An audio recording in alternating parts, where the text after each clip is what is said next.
காலையிலேருந்து வாட்ஸ்அப் பக்கம் என் ஃப்ரெண்ட்ஸ் எல்லாம் நியூஸ் லிங்க்ஸ் ஷேர் பண்ணுறாங்க. என்ன அப்படின்னு ஓப்பன் பண்ணி பார்த்தா பிக் பாஸ் பிரபலம் தர்ஷன் அவங்களை வந்து அரெஸ்ட் பண்ணிட்டாங்க அப்படின்னு வருது.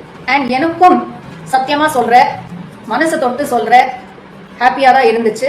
ஏன்னா நிறைய அனுபவிச்சாச்சு, நிறைய துரோகம் எக்ஸ்பீரியன்ஸ் பண்ணியாச்சு. ஸோ எனக்கான ஒரு நியாயம்தான் இது அப்படின்னு தான் தோணுச்சு ஒரு செகண்டுக்கு.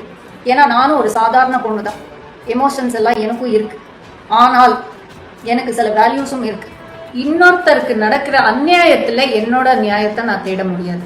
நான் எனக்கே ஒரு கேள்விதான் கேட்டுக்கிட்டேன், தர்ஷன் இடத்தில் வேற யாராவது இருந்திருந்தால் அவங்களுக்காக நான் குரல் கொடுத்திருப்பேனா இல்லையான்னு கேட்டேன். கண்டிப்பா கொடுத்திருப்பேன். அதுக்குன்னு நான் மதர் தெரசா எல்லாம் கிடையாது. அவங்க எல்லாம் உண்மையிலே கிரேட் தான். இதுலயும் ஒரு சுயநலம் இருக்கு. எனக்கு என் மனசாட்சிக்கு எதிர்த்தா நான் ஒரு விஷயம் பண்ணேன்னா நைட் எனக்கு தூக்கம் வராது. வாழ்க்கையில 1008 பிரச்சனைகள் இருக்கலாம், ஆனா நைட்டு தூங்கும் போது பீஸ்ஃபுல்லா தூங்குது. ஏன்னா யாருக்குமே வேணும்னே கெடுதல் நினைச்சதில்லை, சாபம் விட்டதில்லை.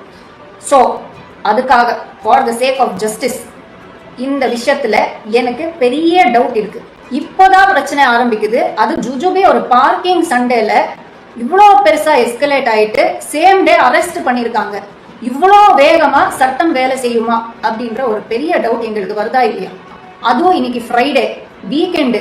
இன்ஃபேக்ட் விசாரணை நடக்கணும்னா மண்டே தான் ஆரம்பிக்கும். அதுக்கப்புறம் தான் அரெஸ்ட் பண்ணுமா இல்லையான்றது முடிவு பண்ணுவாங்க. அதுக்குள்ளே அரெஸ்ட் பண்ணி வச்சிருக்காங்க அப்படின்னா, அண்ட் ஆப்போசிட் பார்ட்டி வந்து ஹைகோர்ட் ஜட்ஜோட பையன், அவங்க சொல்றதுதான் உண்மை அப்படின்னா ஹாஸ்பிட்டல்ல இருந்து அவங்க பேட்டி கொடுக்குறப்போ இந்த சிசிடிவி ஃபுட்டேஜ் வெளிவிட்டிருக்கலாமே. எஃப்ஐஆரே ஃபைல் பண்ணிருக்காங்க அப்படின்னா இந்த ப்ரூஃப் ரிலீஸ் பண்றதுல ஒன்றும் பிரச்சனை இருக்காது. அது ஏன் இன்னமும் பண்ணாம இருக்காங்க?